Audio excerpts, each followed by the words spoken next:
Et si la véritable réponse aux nouvelles lois migratoires françaises n'était pas l'indignation, mais le plus grand signal de réveil pour notre propre terre? Avant de plonger au cœur de cette mutation historique, j'ai besoin de vous. Pour que la voix de l'Algérie qui bâtit résonne plus fort que les vieux clichés, soutenez la souveraineté du pays. Likez cette vidéo, abonnez-vous et partagez-la autour de vous. Pour tromper l'algorithme et imposer notre vision, écrivez le mot souveraineté en commentaire si vous croyez au potentiel infini de notre terre. Il existe un contraste saisissant, presque violent, entre le fracas des annonces administratives qui résonnent sous les ors des ministères parisiens et le silence millénaire qui drape les hauts plateaux de l'Algérie. Tandis que Laurent Nunez, préfet de police de Paris, s'affaire à huiler les rouages d'une mécanique de reconduite à la frontière, cherchant à transformer chaque obligation de quitter le territoire français en une pièce d'un complexe échiquier diplomatique, nous sommes invités à détourner notre regard de cette agitation de surface. Pourquoi devrions-nous rester prisonniers d'un récit écrit par d'autres, à l'autre bout d'une mer qui a vu tant d'illusions s'engloutir? La véritable épopée ne se joue pas dans la froideur d'un décret ou dans la tension d'une coopération consulaire. Elle palpite sous nos propres semelles, dans cette terre algérienne que nous avons trop longtemps appris à traverser sans jamais vraiment l'écouter. Depuis des générations, une sorte de mirage collectif a détourné nos yeux des profondeurs de notre sol pour les fixer sur l'horizon incertain d'un Eldorado nord-méditerranéen. L'Europe a été pensée comme une issue, alors qu'elle n'était souvent qu'un déni de notre propre puissance. Ce bruit médiatique autour des politiques migratoires françaises n'est que l'écume d'une vague qui s'épuise. Pendant que les analystes décortiquent les intentions de Paris, une réalité bien plus vaste, plus dense et plus durable s'écrit dans le silence fertile de nos provinces. Il est temps de comprendre que l'Algérie n'est pas une salle d'attente, ni un réservoir de main-d'œuvre pour le vieux continent, mais le socle d'une civilisation qui se redécouvre. Cette terre, que certains décrivent comme un désert aride ou une simple réserve de pétrole, est en réalité une matrice vivante de souveraineté. Nous sortons d'une ère de sommeil, celle de l'économie de rente, où l'on se contentait de ponctionner le sous-sol pour acheter la paix sociale et la consommation facile. Le pétrole et le gaz ont été nos béquilles, mais ils ont aussi été les voiles qui ont occulté la richesse monumentale de nos ressources minérales et agricoles. Passer de la rente à l'édification, c'est passer d'un état de consommateur passif à celui de bâtisseur souverain. Regardez vers la région de Tébessa, vers les gisements de phosphate de Bled El Hadba. Ce ne sont pas simplement des roches que l'on extrait pour les vendre au plus offrant, ce sont les composants essentiels de la sécurité alimentaire mondiale. C'est ici, dans la poussière des chantiers miniers, que se forge une dignité qui ne se négocie pas dans les bureaux feutrés d'une préfecture européenne. Chaque tonne de minéral arrachée à l'oubli est une réponse à ceux qui pensent pouvoir nous contraindre par des leviers migratoires. La terre algérienne possède une mémoire, une patience qui dépasse l'entendement des politiques de court terme. Elle a vu passer les conquérants, elle a subi les colons, elle a nourri les révolutionnaires, et aujourd'hui, elle attend ses architectes. Le Sahara n'est pas cette barrière infranchissable que l'on nous a décrite dans les manuels scolaires de l'Ancien Monde. Il est notre futur, une mer de sable qui cache des océans d'eau douce et des gisements d'énergie que le monde entier nous enviera demain. Quand nous parlons de métamorphose, nous parlons d'un changement de paradigme spirituel.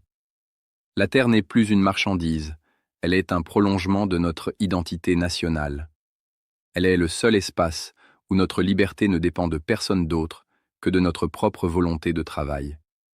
Le mépris ou la rigueur administrative de l'autre rive ne doit plus être le moteur de notre réflexion. Si Paris durcit ses règles, c'est peut-être l'univers qui nous pousse à nous regarder enfin dans le miroir. Pourquoi chercher la reconnaissance ailleurs quand nous possédons les clés d'un géant qui ne demande qu'à se lever?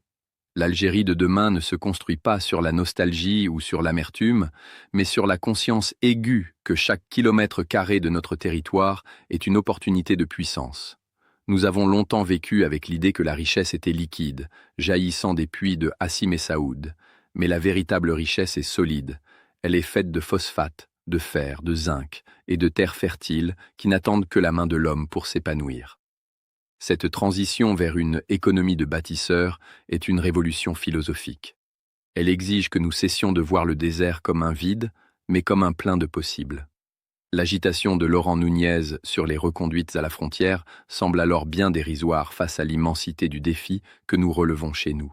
Car celui qui possède sa terre, celui qui sait en extraire la subsistance et la technologie, celui-là ne craint plus les menaces d'expulsion, car il sait que sa place est ici, au cœur d'un moteur de croissance qui va redéfinir l'équilibre de l'Afrique. La dignité ne se trouve pas dans l'obtention d'un visa, mais dans la capacité à transformer son propre paysage en un lieu d'excellence. Il y a une poésie dans la transformation d'un minerai brut en engrais, dans la métamorphose d'une dune en un champ de blé irrigué. C'est une méditation en action qui rejette la fatalité du départ. En nous réappropriant notre sous-sol et notre géographie, nous réécrivons notre propre destin géopolitique. L'Algérie n'est plus un pays qui subit les flux, elle devient le pays qui crée les reflux par sa seule force d'attraction économique. Le silence des gisements stratégiques est en train de devenir un grondement industriel que personne ne pourra ignorer. Cette terre, socle de notre souveraineté, appelle désormais une intelligence nouvelle, une façon de cultiver et d'extraire qui n'appartient plus au passé, mais à une science de l'avenir où la précision devient l'allié de la passion et où la technologie s'apprête à sculpter un paysage que l'on croyait immuable. Là où le débat s'enlise dans les méandres bureaucratiques des procédures d'éloignement et les querelles de chiffres sur les laissez-passer consulaires, le sol algérien, lui, a cessé d'écouter les bruits de la vieille Europe pour capter des signaux d'une toute autre nature. Nous ne sommes plus à l'époque des grands chantiers de terrassement brut où seule la force des bras dictait la cadence du progrès. Aujourd'hui, le désert lui-même s'anime d'une intelligence invisible, d'une symphonie de données qui circulent à la vitesse de la lumière. L'acier et les algorithmes sont devenus les nouveaux pinceaux avec lesquels nous peignons le paysage de notre autonomie. La métamorphose dont nous sommes les témoins n'est pas simplement matérielle, elle est neuronale. C'est le mariage sacré de la terre ancestrale et de la technologie la plus pointue, une alliance où chaque pixel de données récolté dans nos champs du Sud devient un acte de résistance face à la dépendance alimentaire. Observez ces sentinelles de métal et de carbone qui survolent désormais les étendues d'or vert d'Adrar et d'El Oued. Ces drones ne sont pas des engins de surveillance, mais des gardiens de la vie. Par leur balayage thermique incessant, ils scrutent l'âme des cultures, détectant le moindre stress hydrique avant même que la plante ne flétrisse, analysant la composition chimique des sols avec une précision chirurgicale que nos ancêtres n'auraient pu imaginer. Nous ne semons plus au hasard des pluies. Nous pilotons la croissance. L'agriculture saharienne n'est plus un pari contre la nature, c'est une science de la précision où des capteurs d'humidité connectés, enfouis au cœur des racines, dialoguent en temps réel avec des systèmes d'intelligence artificielle. Cette data agricole est l'arme secrète de notre souveraineté. Elle nous permet de transformer l'eau millénaire des nappes albiennes, ce trésor bleu caché sous le sable depuis la nuit des temps, en une ressource gérée au millilitre près. Dans ce nouvel écosystème, le gaspillage est un péché contre la nation et l'efficacité est notre nouvelle religion. Cette révolution technologique s'étend bien au-delà des limites de nos champs de blé et de nos palmeraies. Elle s'insinue dans les entrailles de la terre, là où dorment les minerais stratégiques qui feront la puissance de demain. L'extraction du phosphate à Bled El Hadba ou du fer à Gara Djebilet ne répond plus aux méthodes archaïques du siècle dernier. Nous assistons à une ingénierie de l'indépendance, où la robotisation et l'automatisation des processus industriels permettent de valoriser nos ressources sur place, créant une chaîne de valeur que personne ne pourra nous confisquer. L'Algérie ne veut plus être un simple terminal d'exportation de matières brutes. Elle devient un laboratoire de transformation. L'acier que nous forgeons est désormais imprégné de codes informatiques et nos minerais sont le carburant d'une industrie de pointe qui refuse de rester en périphérie du monde. C'est un basculement géopolitique majeur. Celui qui maîtrise l'algorithme de sa propre production devient intouchable. Au cœur de cette architecture nouvelle, le réseau ferroviaire futuriste se déploie comme un système nerveux central. Le projet du TGV 2030 n'est pas seulement une prouesse technique visant à réduire les distances, c'est le maillage d'une unité nationale retrouvée par la vitesse et l'efficacité. Ces rails de haute technologie, qui fendront l'immensité du territoire, sont les veines où circulera le sang d'une économie bâtisseuse. Ils relieront les ports de la Méditerranée aux profondeurs du Sahara, créant un corridor de puissance qui fera de l'Algérie le pont inévitable entre l'Europe et l'Afrique subsaharienne. Chaque soudure sur ces rails, chaque kilomètre de fibres optiques posées le long des voies, est une pierre de plus posée sur l'édifice de notre liberté. Nous ne construisons pas des trains pour fuir, mais pour transporter les fruits de notre labeur vers les marchés mondiaux, selon nos propres conditions. L'intelligence artificielle, loin d'être une abstraction, devient ici l'outil de gestion de notre destin hydrique et énergétique. Face aux défis climatiques, l'Algérie déploie des solutions de dessalement d'eau de mer, alimentées par des parcs solaires géants, où chaque panneau est optimisé par des algorithmes pour capter la moindre parcelle d'énergie photonique. C'est une confrontation technologique avec les lois de la nature. Nous ne subissons plus le climat, nous l'apprivoisons par la raison et le calcul. Cette maîtrise de l'hydrogène vert et des énergies renouvelables place l'Algérie dans le peloton de tête des nations qui dessinent le XXIe siècle. Nous créons un écosystème d'hyperproduction où la synergie entre la machine et la terre crée une richesse qui ne s'évapore pas au gré des cours du baril. La rente pétrolière n'était qu'une étape, un carburant temporaire pour allumer le moteur d'une machine bien plus complexe et durable. Cette vision technocratique et visionnaire ne s'arrête jamais au simple constat de la performance. Elle est habitée par une philosophie de la reconquête. Derrière chaque écran de contrôle, derrière chaque console de pilotage de drones ou de gestion de complexes agro-industriels, il y a une volonté farouche de prouver que le génie algérien n'a rien à envier au centre de recherche de la Silicon Valley ou de Shanghai.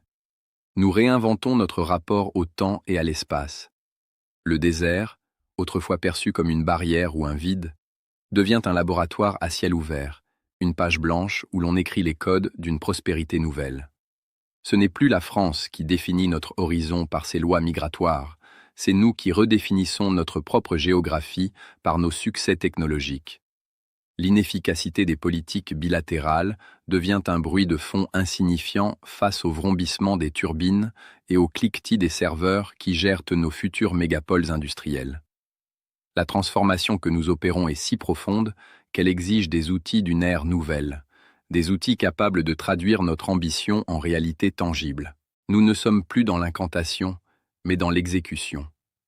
L'alliance de l'eau, de l'acier et de l'algorithme crée une force d'inertie que rien ne semble pouvoir arrêter. C'est un déploiement de puissance qui ne cherche pas la confrontation, mais qui impose le respect par la seule évidence de sa réussite. L'Algérie est en train de se doter d'une armure numérique et industrielle qui protège sa souveraineté alimentaire et énergétique. C'est une épopée technologique qui redonne un sens au mot « bâtisseur ». Et alors que ces machines intelligentes sculptent un paysage que l'on croyait immuable, une question demeure. Qui sont les mains et les cœurs qui insufflent la vie à ces circuits intégrés et qui, chaque jour, transforment cette vision froide en une épopée humaine vibrante de passion et de renouveau?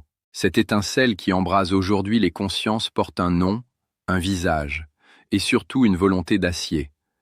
Elle est celle d'une génération qui a décidé, contre tous les vents contraires et les sirènes de l'ailleurs, de faire demi-tour. Alors que les projecteurs des médias occidentaux restent braqués sur les chiffres froids des préfectures parisiennes, sur les débats stériles autour des laissez-passer et sur les stratégies de Laurent Nunez pour accélérer les départs, une épopée humaine d'une toute autre envergure se joue dans l'ombre de nos montagnes et l'immensité de nos plaines. Oubliez les clichés de la détresse et les récits de l'exil que l'on tente de nous coller à la peau comme une fatalité. La véritable histoire de ce siècle, celle qui s'écrira dans les manuels de demain, est celle de ces nouveaux conquérants de l'aube. Ce ne sont plus des ombres traquées dans les métros de l'Europe, mais des ingénieurs, des agronomes, des entrepreneurs et des bâtisseurs qui ont choisi de regarder vers le sud, là où l'horizon n'a pas de limite et où le sol ne demande qu'à être aimé pour multiplier ses miracles. Cette génération a compris que la dignité ne se quémande pas dans une file d'attente devant un consulat, mais qu'elle se forge à la chaleur du soleil de juillet, au milieu des champs de blé qui mordent désormais sur les dunes de sable. Regardez ces jeunes diplômés, ces cerveaux que l'on disait voués à l'exode, qui investissent aujourd'hui les plateaux de Sétif ou les étendues du Souf à El Oued. Il ne voit plus le désert comme un vide hostile, mais comme un laboratoire de possibles, une terre de conquête où chaque hectare arraché à l'aridité est une victoire sur le fatalisme. Transformer les dunes en grenier du monde n'est plus un slogan politique, c'est une réalité physique, palpable, qui se mesure à la couleur des récoltes et à la précision des systèmes d'irrigation qu'il déploie avec un génie qui stupéfie les experts internationaux. En s'enracinant, il brise le cycle de la dépendance. Ils ne cherchent plus à construire l'avenir des autres. Ils bâtissent l'architecture d'un empire économique algérien, où la sueur ne sert plus à enrichir des économies lointaines, mais à consolider les fondations d'un géant africain qui commence enfin à prendre conscience de sa stature. Chaque graine plantée dans cette terre difficile, chaque roche de phosphate extraite des entrailles de Tébessa, chaque kilomètre de rail posé pour relier nos pôles industriels est bien plus qu'une simple donnée statistique. C'est une déclaration d'indépendance. C'est un refus catégorique et silencieux de continuer à subir une histoire écrite par des chancelleries étrangères. Ces nouveaux pionniers ont compris que la véritable souveraineté est alimentaire, énergétique et technologique. Ils ont troqué le rêve amer de la traversée pour la réalité fertile de la reconquête. Lorsqu'un jeune agronome algérien réussit à produire des céréales ou des légumes de haute qualité en plein cœur du Sahara, en utilisant des technologies qu'il a lui-même adaptées à son environnement, il envoie un message bien plus puissant que n'importe quel discours diplomatique. Il dit au monde que l'Algérie n'est plus une terre que l'on quitte, mais une terre que l'on bâtit. Il transforme le bras de fer migratoire en un non-sujet, car celui qui est maître chez lui, celui qui nourrit son peuple et exporte son savoir, n'a plus besoin de regarder de l'autre côté de la rive pour exister. L'épopée humaine qui se déroule sous nos yeux est celle d'un peuple qui se réapproprie son destin spatial et temporel. Longtemps, nous avons vécu avec les yeux tournés vers le nord, comme si notre salut ne pouvait venir que de là. Aujourd'hui, la boussole a changé de pôle.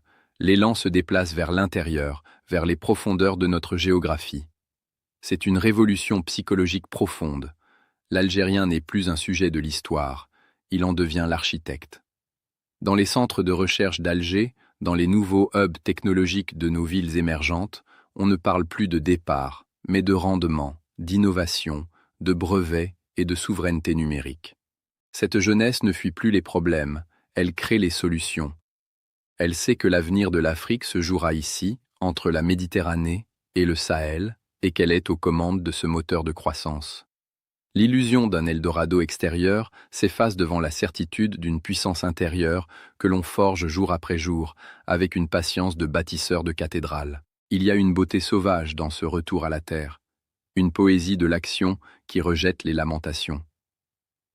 Quand nous voyons nos ports s'équiper pour exporter nos produits agro-industriels vers le reste du continent et au-delà, nous voyons la fin d'un cycle.